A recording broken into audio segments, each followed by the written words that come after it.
Every 4th of July, my city throws a massive fireworks show at Crestline Park. It's one of those events where half the town gathers on blankets with glow sticks and coolers. Kids running around with sparklers and people cheering like it's the Super Bowl every time something explodes in the sky. I've been going since I was a kid, but this year was different.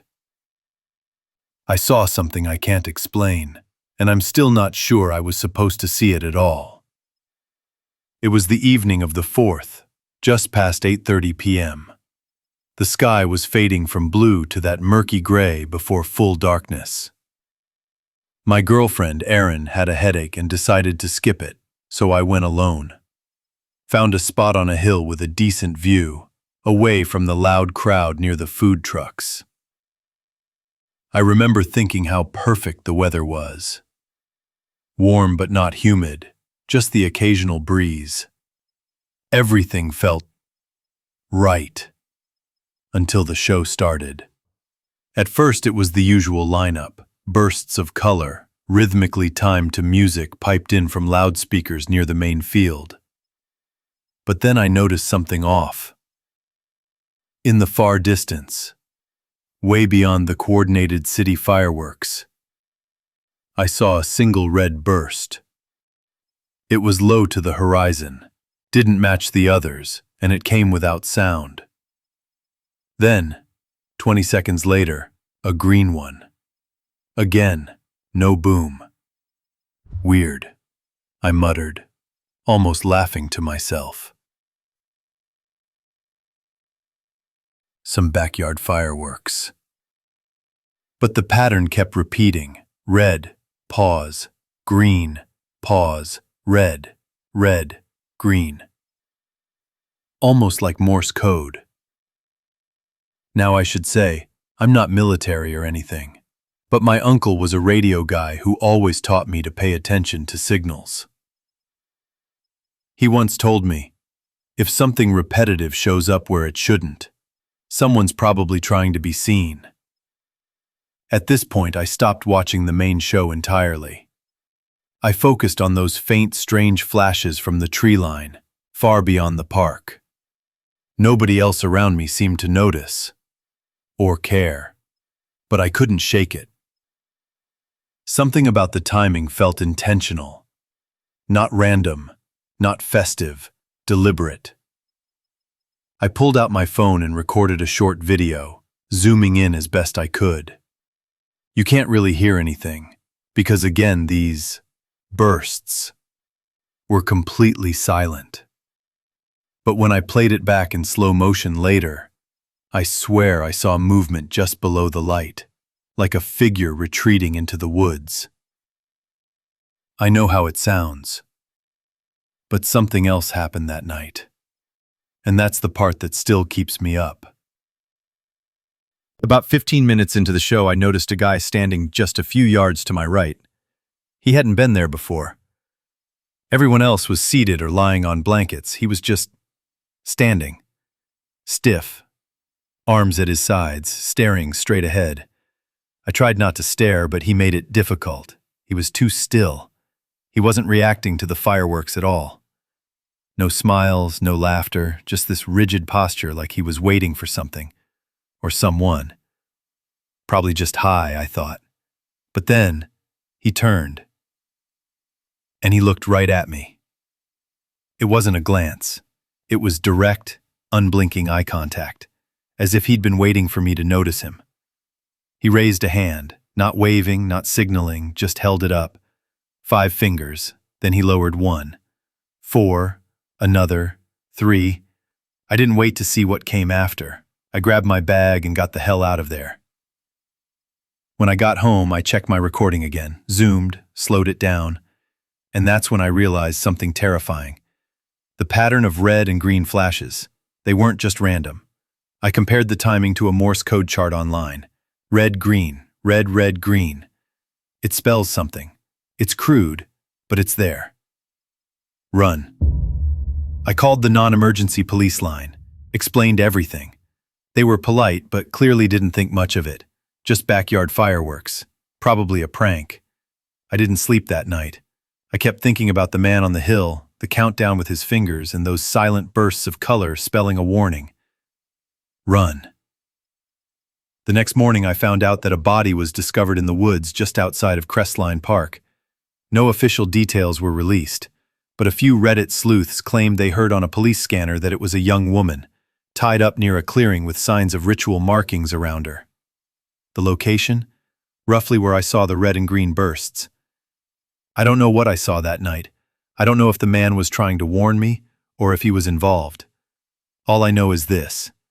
I'll never watch fireworks the same way again. And if you ever see a light show that seems off, pay attention, because sometimes they're not meant to celebrate. They're meant to signal.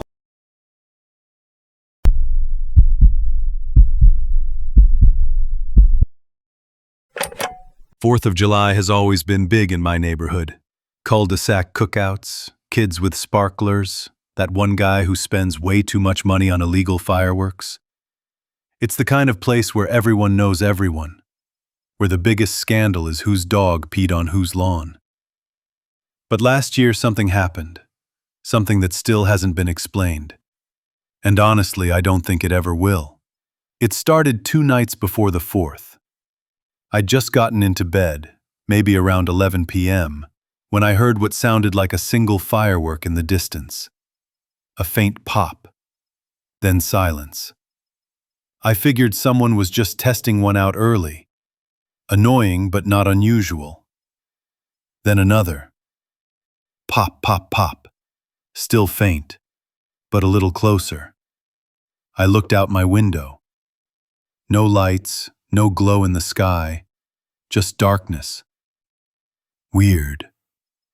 The next night it was louder. I was brushing my teeth when I heard it again. Quick, sharp bursts like bottle rockets.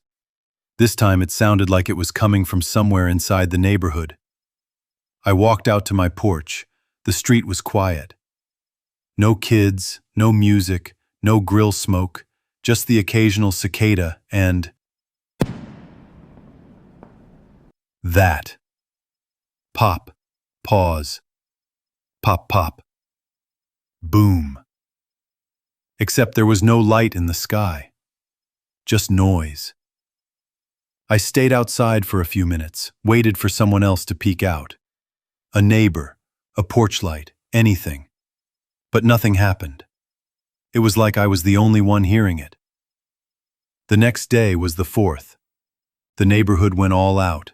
Lawn chairs lined the sidewalks. Grills fired up by noon.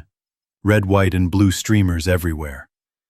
The planned fireworks show wasn't until 9 p.m., but people were lighting off the usual small stuff in the meantime. So when I heard the popping again in the afternoon, I didn't think much of it, until I realized something strange. It was always the same sequence. Pop, pause, pop, pop, boom. Over and over, like it was on a loop. And it wasn't coming from anyone's yard. It was coming from the woods behind the neighborhood. Now let me explain.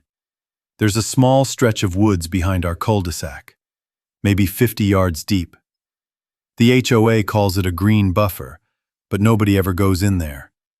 No trails, no signs, no paths, just trees and brush and deer ticks. So when I heard that same firework pattern echoing from back there, again, no light, just sound, something about it made me feel wrong. I grabbed a flashlight and walked to the edge of the trees.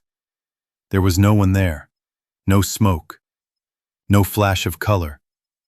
Just that sound, still faint but clear. I stepped a little closer. That's when I noticed the grass was matted down, like someone had walked back and forth through the same area over and over. And in the dirt near the edge, I saw it. A line of wooden matches, half burned, dozens of them, lined up like a trail, but no fireworks. I followed the match trail maybe 20 feet in. It led to a small clearing, one I didn't know existed. And right in the center was a folding lawn chair. Just one, old, rusted, facing the trees. And on the ground in front of it, arranged in a tight circle, were charred firework casings, the illegal kind, mortars, except they weren't recently used. They were wet, moldy, some with spiderwebs. These fireworks weren't from this year. They were from last year, or older. I turned around and walked quickly back toward the neighborhood. Didn't say anything to anyone, just went home. That night, at exactly 8:45 p.m., 15 minutes before the official show was set to start, the sequence began again. Pop, pause, pop, pop, boom. And this time, a few of my neighbors noticed. People looked around, confused. One guy said, "I thought that was coming later." But the sky was still dark. No fireworks had gone up. Not ours anyway. At 9 p.m. sharp, the actual fireworks began. Loud, colorful, shaking windows. But that other pattern kept going underneath it. Just audible enough to make you feel like something was out of sync. I didn't stay out to watch the finale. I went back inside, locked every door, drew the curtains. The next morning I walked back into the woods. I don't know why. Maybe to prove I imagined it. The chair was gone. So were the matches, the casings, everything, except one thing. On the ground, in the center of the clearing, was a burned American flag. Folded, not tossed. Folded. I took a photo, turned around, and never went back. I've since looked through old Facebook groups and next-door posts. Turns out a teenager went missing from our neighborhood 2 4th of Julys ago. Disappeared walking home after fireworks. The police ruled it a runaway. Nobody was ever found. I don't know what I heard, or who was in those woods. But every year, the fireworks seem to start a little earlier. That same pattern. Pop, pause, pop, pop, boom. So this year, I won't be watching from the porch. I'll be inside, lights off, listening.